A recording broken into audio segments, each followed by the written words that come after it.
My name is Austin McCormick. I'm the choreographer, artistic director, and founder of Company XIV. And I make the cocktails as well. The most important part. My name is Sarah Cimino. I'm the makeup designer for Company XIV. It's pretty unique for a dance company to have their own makeup artist. But really from the very beginning, Austin had this vision for the work that it was beyond just presenting the choreography. He really imagined this kind of rich, expansive experience, and makeup was a part of that. So I did their makeup for festivals, and they performed at parties, and when they did their first full-length production, I designed that makeup, and it was the first show I've ever fully designed, and I've designed every show that they've done since. I grew up performing my whole life, and in college I was performing works by a lot of choreographers that I grew up respecting, and from Forsyth to Nacho Duato, and I got really wonderful experience in school. And I realized partway through the program that I really didn't have a passion for performing, that I really wanted to create something of my own. And I started going to burlesque venues and different things in the city, and I realized it was so positive and celebratory and exciting and alive. And a lot of times for me, concert dance or opera can feel very sort of stagnant. And so I really wanted to create something that had more of that energy in terms of how the audience experienced the work, but also had very classically trained performers, people that have really studied their craft and are very serious about what they do, but then want to take it into this kind of nightlife underworld, if you will. My name is Zane Pilstrom, and I'm the set designer and the costume designer at Company XIV. When Sarah comes in and creates these fantastic MAC-based looks on the performers, that's the moment when I think everything really settles and becomes finished and cohesive. The whole XIV aesthetic I would describe as Dionysian. It's very opulent, glittery, glamorous, indulgent in the best way.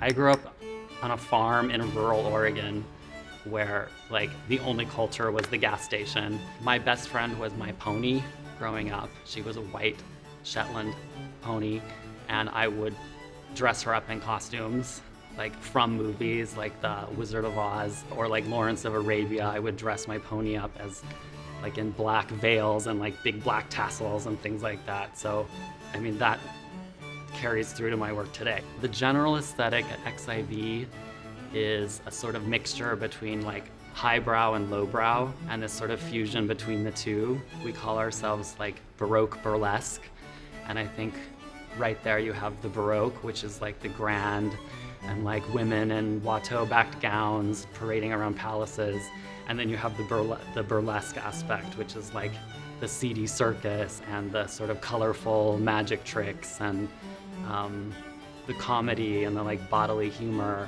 So we sort of fuse those two things together to create this kind of unique evening. Beauty to me is really a celebration of individuality. I think that's something that's really important to us here at XIV, is celebrating diversity and different body types. And I mean, I think when you come to a show here, you see people from all walks of life performing.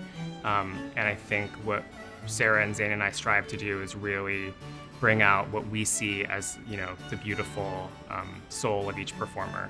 This work is authentic to who they are. They're not coming in here pretending to be burlesque dancers. They really do this work from a deeper place. So I find they're really open and adventurous, and any crazy idea we come to them with, they're really game for it. So unless they haven't told me, I think they've really embraced all the makeup looks.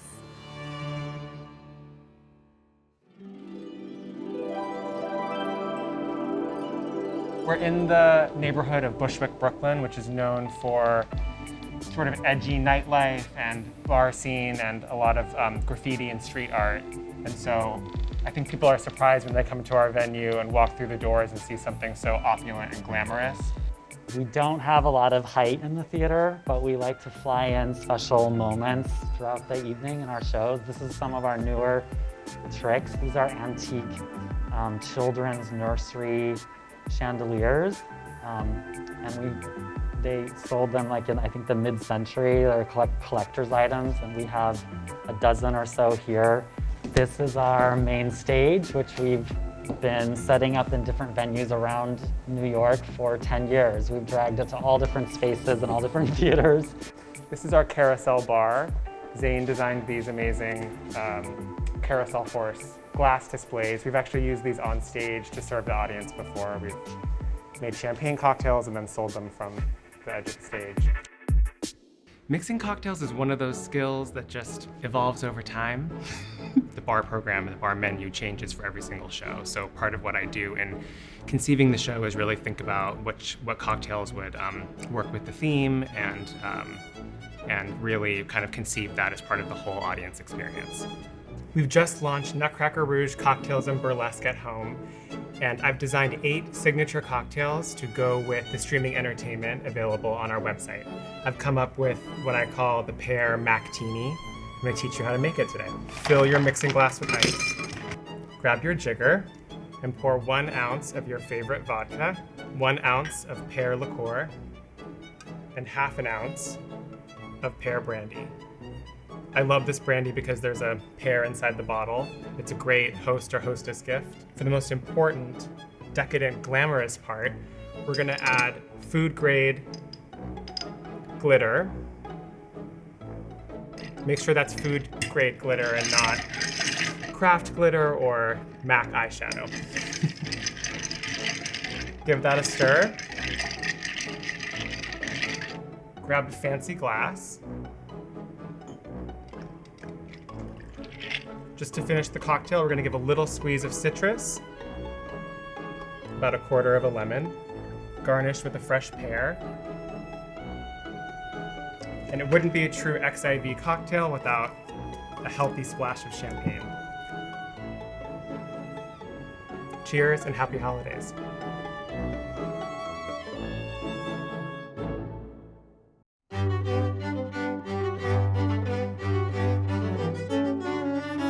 Hi, I'm Laszlo, and I play Cotton Candy and Nutcracker Rouge. Hi, my name is Chanel Stone, and I'm Lady Licorice in the cocktail lesson. Hi, my name is Marcy Richardson. I am playing the Candied Violet in Nutcracker Rouge this year. My character at Nutcracker Rouge is fluffy, sweet, tasty, sensual, sexual, just like me. I would say Lady Licorice is like this sexy, naughty woman who is gonna teach you to make the best cocktail of your life.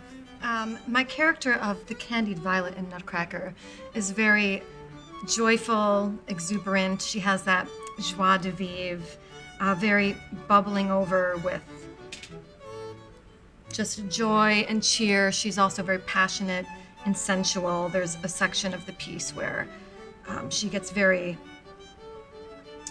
languid and sexy, but overall she's very joyful and exuberant. So I would say that I became a burlesque ballerina. My background is in classical ballet, contemporary dance, and point work, but I also did acrobatics and gymnastics growing up as a competition dancer. And when I moved to New York City, I got into pole dance and aerial work. So pretty much I do all of these in my performances. My performances are always based around classical ballet, but always with a little bit of extra. I began training when I was 3 years old in Columbus, Ohio. That's where I'm originally from. I started at a dance studio and I was in competition dance. And I trained in everything like ballet, modern, jazz, hip hop, tap, point, contemporary, musical theater, everything. And then I moved to New York City in 2015 to study dance at a college level at LIU Brooklyn, Long Island University, Brooklyn. And I got my Bachelor in Fine Arts there and graduated in 2019. First and foremost, I am an opera singer.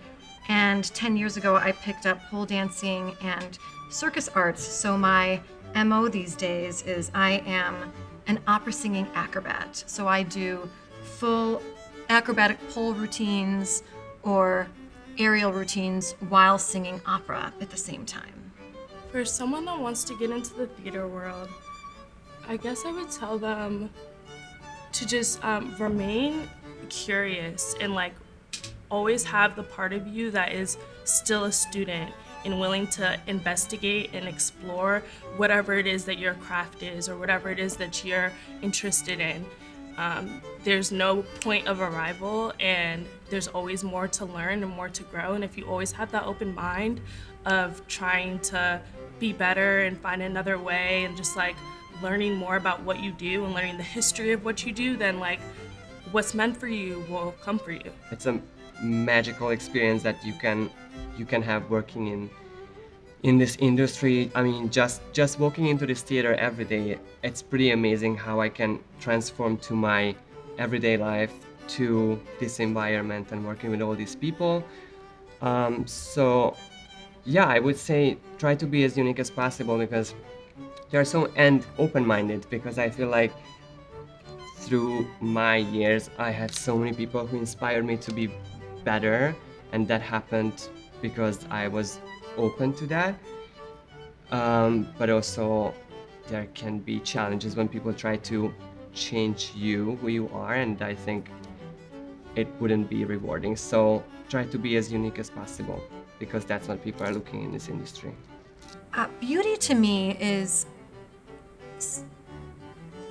it's whatever is pleasing to the senses in some way, be it aesthetically pleasing or pleasing to the ear. It's something that makes you want to, stop and say, I want to experience that. I want to stop because it feels good to watch something or look at something or listen to it. It might be, a beautiful song. It might be a beautiful pas de deux you're watching on stage. It may be a fashion show with some of the most beautiful creations you've ever seen. It may be something that is sad, but there's beauty in sadness. I think that the beauty can manifest itself in so many different ways, be it aesthetically or pleasing to the ear or pleasing to the senses. I think that, or it's an act, doing something kind for someone is beautiful. So I think beauty is something that gives you pleasure and makes you feel good. Beauty is definitely like someone being their authentic selves, like someone just so confident in who they are and not caring like what anyone else thinks. Like, I'm just gonna be me and this is who I am, and take it or leave it. This is what you get. And I think that's just so beautiful. Like when someone just owns who they are and just authentic beauty is like being true to yourself. And I love seeing that in other people. I think it inspires me when I see other people just truly being themselves and like not caring what anyone else thinks. I think now, especially in like the world of social media and everything, like it's almost hard to be yourself. Like you feel like you want to like conform to like what people want to see of me, or like what I should post or how I should look. So like when you just like are yourself and you don't care about any of that, like it really shines through and makes a difference, and like people can really relate to you, I feel like the more unique you are, the more people are gonna feel uncomfortable sometimes, because some people are not as comfortable in their own skin. And I think it's just, I have been bullied growing up, and it wasn't fun, but it created who I am, and I definitely don't wanna fit any mold that people think that I should fit, because we are all individuals, and we should be who we want to be. And I think nowadays it's amazing how 2020 there are so many platforms to express ourselves in different ways and meet your own communities. So I think you should just go for what is good for you, but for real, from your heart. Because if you are pressuring yourself doing something that doesn't make you happy, then at some way, at some point, it's gonna come out and it's gonna eat you alive. MAC has been my lifelong go-to makeup since I was at least 16 years old. I remember reading somewhere that Russian red was the shade of red that looked great on everybody. So from a very young age, I was doing show choir at this point. I was wearing Russian red and I got on the MAC train. And it looked great on me then, and it looks great on me now. I'm a red lip kind of girl, in case you didn't notice. As I said, I can't stand myself without a lip.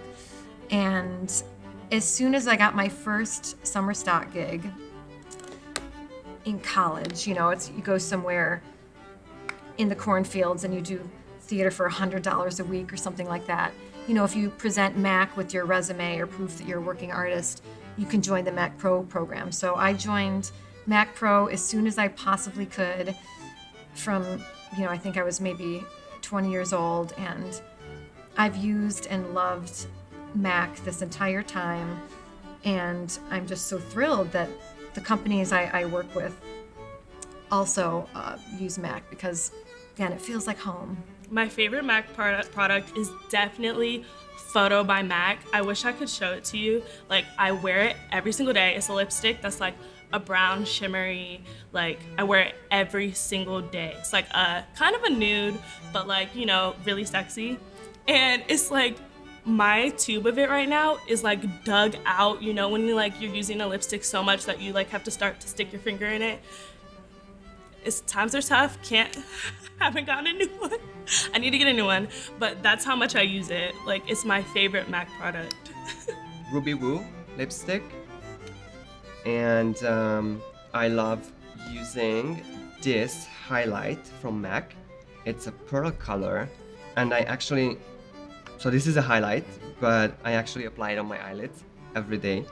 I usually apply it on my eyelids, and that's how I build all the colors on it, because I think it gives a natural shine, and I also add it right under my eyebrows. To support Company XIV, you could definitely check out our virtual Nutcracker Rouge that's online on companyxiv.com/Nutcracker Rouge. Sadly, we can't do it live this year, but if you want to give a special gift to someone you love, or maybe treat yourself to something special, you can purchase our digital series. It's 8 specialty acts that were created specifically for this package. One act comes out each week, and each one features also a specialty cocktail tutorial made by one of our beautiful dancers.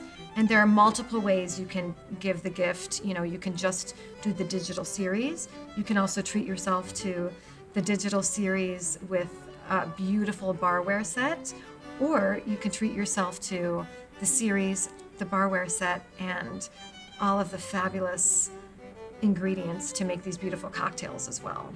And it's shipped to your house, so you don't even have to leave. And that's the full look. It's like simple yet complex all at once.